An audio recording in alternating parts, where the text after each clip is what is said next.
and stuff like that. This is how you just go through your own cycles. Everybody got their own birth, life, fall, death areas within their chart. So that'd be a tool you could utilize to know what transition you're going through at the moment spiritually and stuff like that. So the first, second, and the third house is dealing with birth. um, the fourth, fifth, and the sixth house is dealing with life. Seventh, eighth, and the ninth house is dealing with fall. The 10th, 11th, and the 12th house is dealing with death.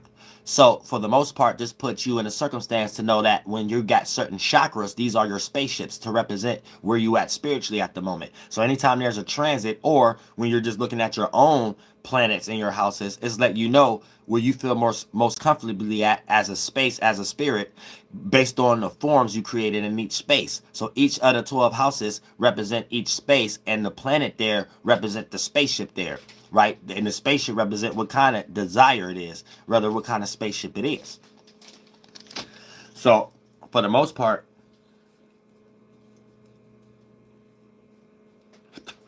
let's say your actions and your viewpoints of how people see you was a spaceship. That will be your sun sign. And let's say what location it represents. That will be what house is at.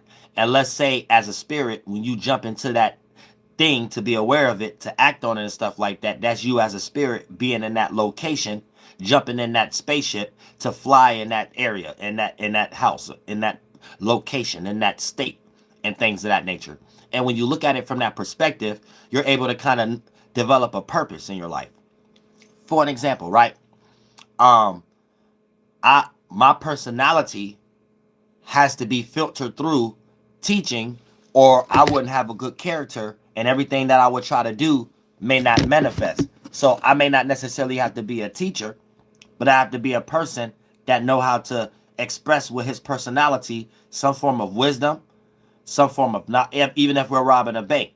And that's how I'm able to manifest in some type of way, because my first house lord is in the ninth house. So my spaceship that represent my first house is in the location of the ninth house. So as a spirit, it's my duty to understand that. To understand, to know where you're going, you have to know where you come from. So where I'm going into the ninth house and jump in that spaceship. But the map I need is the direction of the first house. So I need to take the area and the spaceship of the ninth house and go into the direction of the first house. And the more I'm able to do that, the more my personality on a percentage scale, because every day is an uphill battle. We don't do everything right. But every day the more I express that, the more on a percentage scale I manifest things or materialize more in my favor than less in my favor. And then I will have to go into protection spell mode.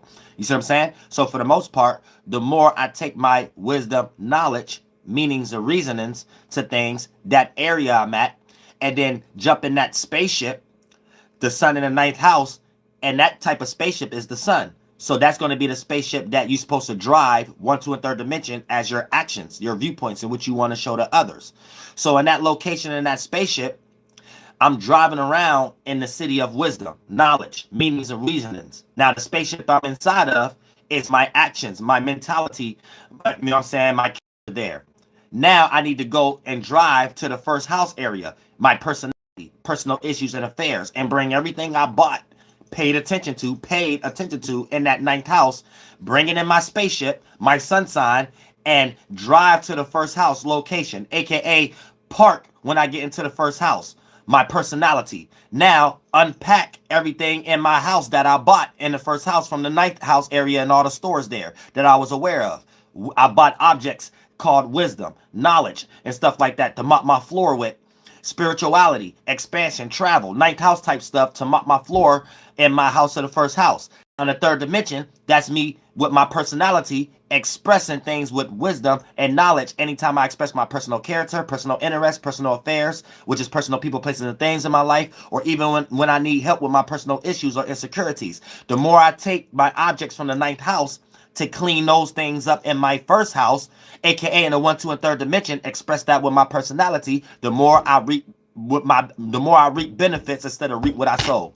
The more on a percentage scale, I manifest things that go in my favor than things that don't go in my favor. And any little thing that's not going in my favor, it's a smaller issue than someone else who make small fish big and like sharks in lily ponds, aka make small issues too big.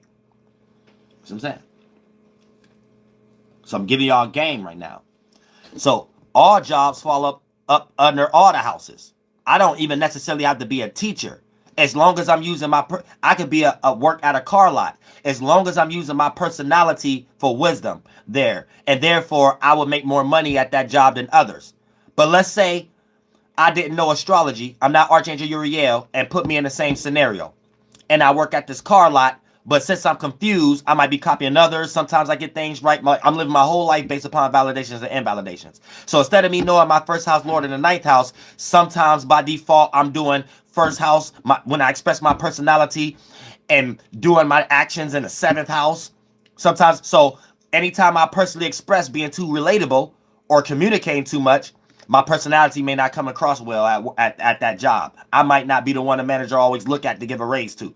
Anytime I express my personality, like my son in the fifth house, when it's not, express it too goofy, or I'm trying to get all the attention at the job and stuff like that, not gonna work. Anytime I express it like my son in the sixth house, every time I'm at work, I'm worrying all the time and analyzing. No matter if I'm doing it for good purposes or not, I will get fired before someone else, even if they're doing the same thing. Just because that's not me, and I'm not even into astrology to know I could save myself a lot of issues before experiences in my life, even without knowing astrology, teach me that. You know, you ain't even got to be in astrology. Experiences in life teach you certain things, and mentally you'll know how to construct your way not to experience those same things again. So you went through enough foolish energies to look at yourself from a distance to become wise, and therefore not be a fool again. But if you was to get into astrology even then, you would start to realize, like, dang, oh, I had that alignment. I could have saved myself even going through all those experiences to come to the mental math to know that that was an issue without me knowing the mental construct that can actually be a thing. And I'm just thinking that I just came to a conclusion in my life because I just went through something, and this is the best decision to make to not go through that again. You see what I'm saying?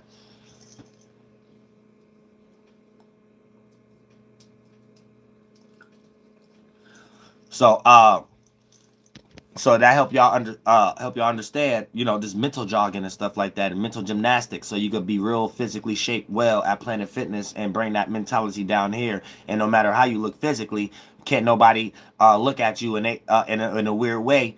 And they may look at you like you beautiful because you got a beautiful spirit, and you may have an esoteric boundary that spirits already know to themselves not to cross.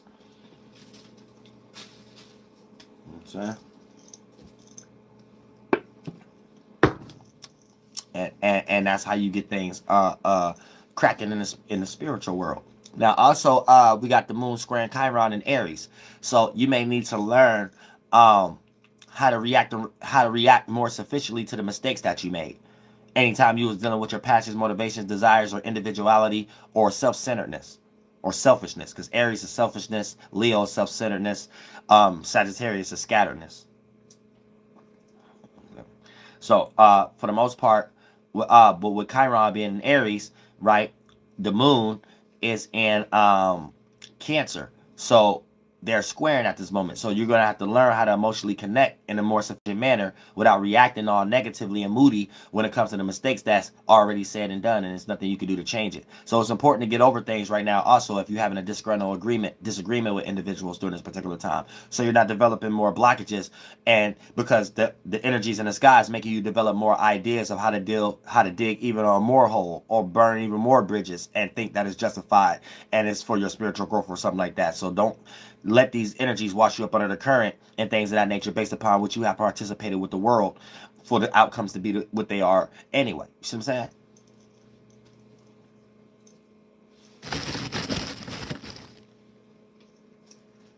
So also we got Venus conjunct Mars and Leo.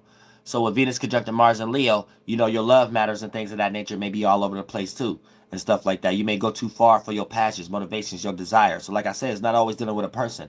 It could be a place or a thing or something you're trying to get attention for. You may go too far and things of that nature, be too extreme, set the stage for it to be too explosive, and everybody can't take that heat. And it'll play out in a 1, 2, or 3rd dimension as people may need in space or separation or some way, shape, or form, or maybe telling you doing too much in some way, shape, or form. So be aware of that too. When it comes to your love matters and the things that you go for, when it comes to the things that you need in space or separation or some way, shape, or form, or maybe telling you doing too much in some way, shape, or form. So be aware of that too. When it comes to your love matters and the things that you go for, when it comes to the things that you love, appreciate, value, relate to, and what you're willing to compromise with. Also, Mars conjunct